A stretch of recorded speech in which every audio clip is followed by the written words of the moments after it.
Alhamdulillahi Rabbil Alamin. Wabihi nasta'inu ala umurid dunya wadin. Assalatu wassalamu ala asrafil anbiya'i wal mursalin Sayyidina wa maulana Muhammadin wa ala alihi wa sahbihi ajma'in. Amma ba'du.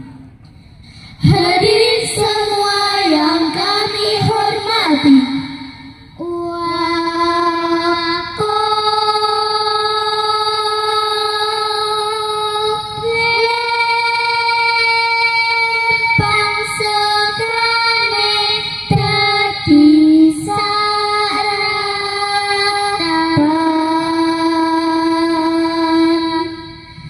gondol-gondol bacoco kremena, nyunggi-nyunggi wakul kremena, wakul bang sekali dadi saratan, wakul bang sekali dadi saratan.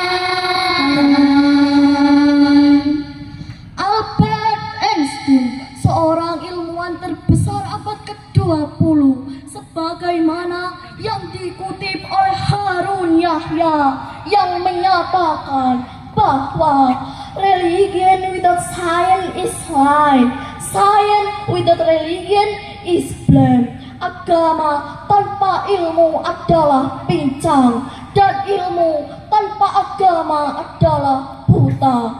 Alasannya karena agama merupakan sumber tunggal yang menjadikan jawaban yang pasti dan akurat. Selain itu, kalimat ini juga menunjukkan bahwa membangun karakter bangsa tanpa panduan agama tidak akan berjalan dengan benar, tetapi justru membuang banyak waktu dalam memperoleh hasil tertentu, atau lebih buruknya lagi, seringkali tidak memperoleh bukti yang meyakinkan. Ketika Nabi sampai di Madinah, dia membuat sebuah peradaban baru yang kemudian memunculkan pengertian bahwa Islam merupakan sistem kepercayaan yang sistematik, tidak hanya berdimensi teknologikal, ritual, dan mistikal, tetapi juga berdimensi moral dan intelektual. Secara terminologi, Al-Quran merupakan firman Allah Subhanahu wa Ta'ala yang diturunkan kepada Nabi besar Muhammad Sallallahu Alaihi Wasallam melalui malaikat Jibril pada umat manusia. Fungsinya huda linnas, yaitu petunjuk bagi seluruh umat manusia di muka bumi. Sebagai revelation of Islam menyatakan bahwa Islam is the father of all the science, the Al-Quran is the book of the science. Islam adalah bapaknya ilmu pengetahuan, dan Al-Quran merupakan kitabnya ilmu pengetahuan. Oleh karena itu, tergugahlah hati kami berempat untuk menyampaikan syarahan yang berjudul Konsep Pendidikan Karakter Berbasis Al-Quran, dengan landasan Al-Quran surat Ibrahim ayat 1 berikut ini. A'udzu billahi minasy syaitonir rajim. Bismillahirrahmanirrahim. Alif lam ra. Kitabun anzalnahu ilaika litukhrijan nas minas zulumati ilan nur bi'idni rabbihim illa siratil azizil hamid. Sodaqallahul azim. Aku berlindung kepada Allah dari usikan sadar yang terkutuk dengan menyebut nama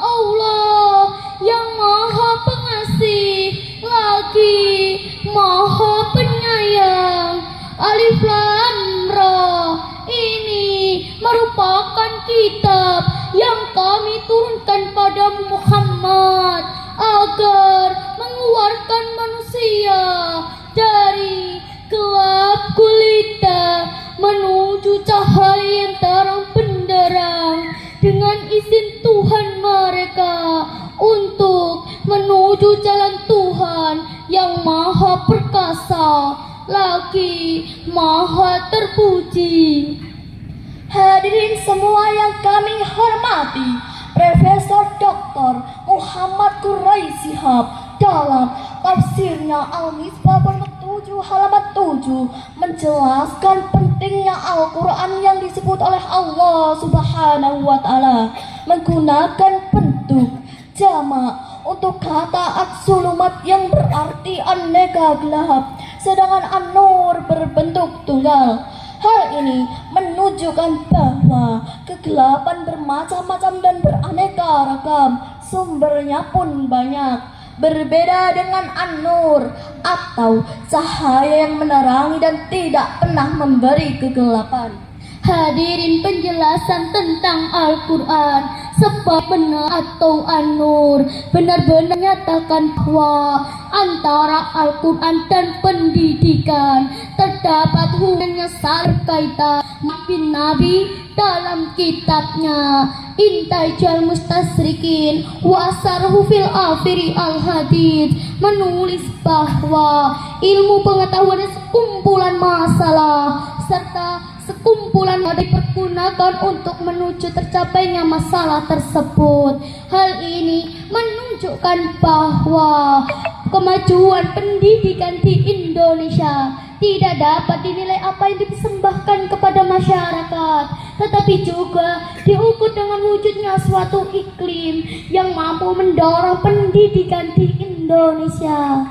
Lalu, bagaimana dinamika keilmuan dalam mewujudkan suatu kepribadian umat Islam saat ini? Umat Islam hingga saat ini masih mengalami deklarasi secara besar-besaran.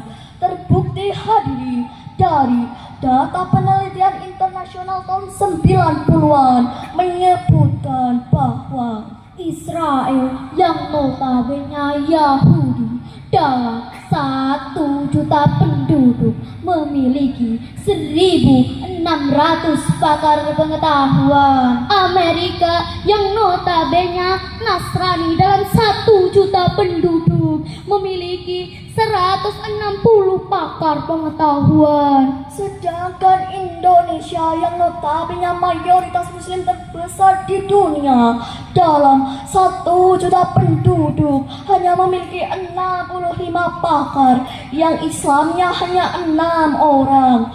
Terbukti hadirin dari penelitian di Indonesia. Padahal 16 abad yang lalu kita diperintahkan untuk membaca dan membangun karakter bangsa demi kemajuan agama dan negara tercinta. Bacalah Alma Mater melahirkan karya-karya luhur. Bacalah diri kita agar hidup tidak takabur. Bacalah karya manusia agar hidup tidak ngelantur. Bacalah Al-Quran agar hidup jadi teratur. Bapak Proklamator Republik Indonesia Insinyur Soekarno berkata, "Benarlah aku pemuda, maka akan aku guncangkan dunia." 1000 orang tua hanya bisa bermimpi, namun seorang pemuda mampu mengubah dunia. Ucapan Bung Karno jelas menegaskan betapa pentingnya peran generasi penerus bangsa dalam menentukan baik buruknya suatu negara. Bagaimana mungkin generasi penerus kita akan baik jikalau pendidikannya tidak dipersiapkan dengan baik? Bagaimana mungkin pendidikan akan baik jikalau konsep pendidikannya tidak berlandasan dengan Al-Quran? Hadirin, bukankah agama telah mengajarkan kepada kita untuk saling asah, saling asih, saling asuh? Janganlah saling gesek-gesek dosa. hadirin, kesimpulan pisyarahan singkat kami, pendidikan adalah pondasi dasar dalam mempersiapkan generasi penerus kita. Untuk itu, mari kita kembali ke konsep pendidikan yang berbasis Al-Quran demi kemajuan agama dan negara tercinta. Dan sadar akan tanggung jawabnya, menjaga keluarganya, merawat keluarganya, mendidik keluarganya, bahkan menyelamatkan keluarganya, baik di dunia maupun di akhirat. Hadirin, kesimpulan pisyarahan singkat kami, pendidikan adalah pondasi dasar dalam mempersiapkan generasi penerus kita. Untuk itu, mari kita kembali ke konsep pendidikan yang berbasis Al-Quran demi kemajuan agama dan negara tercinta. Mari kita jadikan Al-Quran sebagai pedoman hidup. Kita akhiri dengan sebuah lagu. Wow.